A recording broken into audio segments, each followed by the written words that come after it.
तो एफआईआर और चार्जशीट में वही फर्क है। एफआईआर में हम जो लिख के देते हैं वही होता है, वही सेक्शंस होते हैं, वही अक्यूज पर्सन्स होता है। पर चार्जशीट में क्या होता है, हम इन्वेस्टिगेशन प्रोसेस के बाद, एविडेंसेस कलेक्शन के बाद, विटनेसेस को एग्जामिनेशन के बाद जो प्रूव होता है, जो सेक्शंस एप्लीकेबल होते हैं, जिस चीज अक्यूज का इन्वॉल्वमेंट होता है, हम उसी सेक्शन से वही अक्यूज पर्सन्स के नाम ही हम चार्जशीट। जय हिंद। मैं आज आपको पुलिस रिपोर्ट या चार्जशीट के बारे में बताऊंगा। तो चार्जशीट क्या है, चार्जशीट और एफआईआर के बीच में क्या अंतर है, एफआईआर होने के बाद चार्जशीट तक हम क्या क्या करते हैं। तो पहले हम थाना में जब एक रिपोर्ट लिख के देते हैं तो एक केस रजिस्ट्रेशन होता है। तो केस रजिस्ट्रेशन होने के बाद हम क्या करते हैं, उसको इन्वेस्टिगेशन करते हैं। तो इन्वेस्टिगेशन के प्रोसेस में हम विटनेसेस का एग्जामिनेशन करते हैं, एविडेंस कलेक्ट करते हैं और सर्कमस्टेंशियल एविडेंस क्या है उसको कलेक्ट करते हैं। उसके बाद क्या होता है, तो एफआईआर और चार्जशीट के बीच में अंतर यही है, एफआईआर में हम जो लिख के देते हैं वही सेक्शंस एफआईआर में लगता है और जिस नाम को हमने लिख के दिया है वही अक्यूज पर्सन्स एफआईआर में होते हैं। तो इन्वेस्टिगेशन प्रोसेस के बाद हमको पता चलता है कि ये सेक्शंस हमको एप्लीकेबल है, ये सेक्शंस एप्लीकेबल नहीं है। विटनेसेस हम जब एग्जामिनेशन करते हैं वो विटनेसेस के स्टेटमेंट के तौर पर और एविडेंसेस कलेक्शन के तौर पर ये तय होता है कि ये सेक्शन एप्लीकेबल है ये चार्जशीट में। तो हम लोग क्या करते हैं, एफआईआर में जो सेक्शन होता है और चार्जशीट में सेक्शन दूसरा होता है।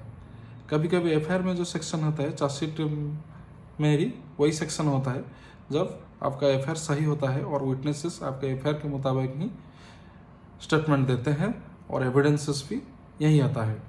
तो हम जब चार्जशीट करते हैं तो इसी हिसाब से जो सेक्शन आप विटनेसेस को एग्जामिनेशन करने के बाद आता है उसका स्टेटमेंट से या एविडेंस कलेक्शन से, हम वही सेक्शंस एप्लीकेबल करके चार्जशीट में देते हैं।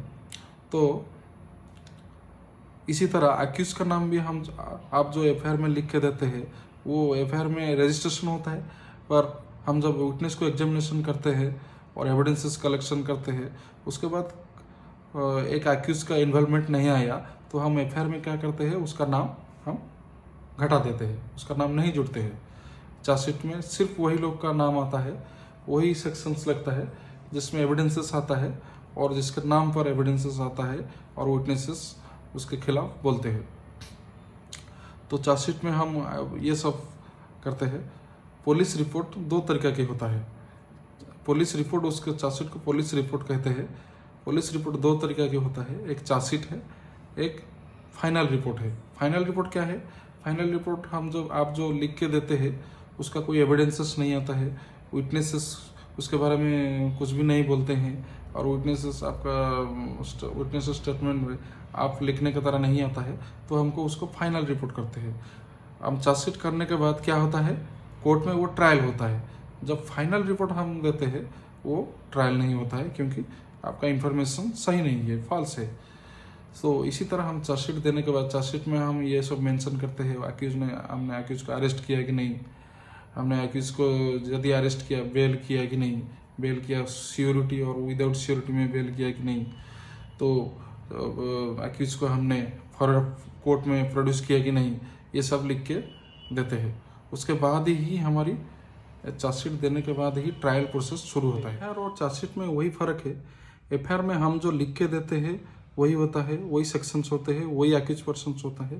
पर चार्जशीट में क्या होता है, हम इन्वेस्टिगेशन प्रोसेस के बाद, एविडेंसेस कलेक्शन के बाद, विटनेसेस को एग्जामिनेशन के बाद जो प्रूव होता है, जो सेक्शंस एप्लीकेबल होते हैं, जिस चीज अक्यूज का इन्वॉल्वमेंट होता है, हम उसी सेक्शन से वही अक्यूज पर्सन्स के नाम ही हम चार्जशीट करते हैं। तो एफआईआर और चार्जशीट के बीच में यही अंतर है। Thank you.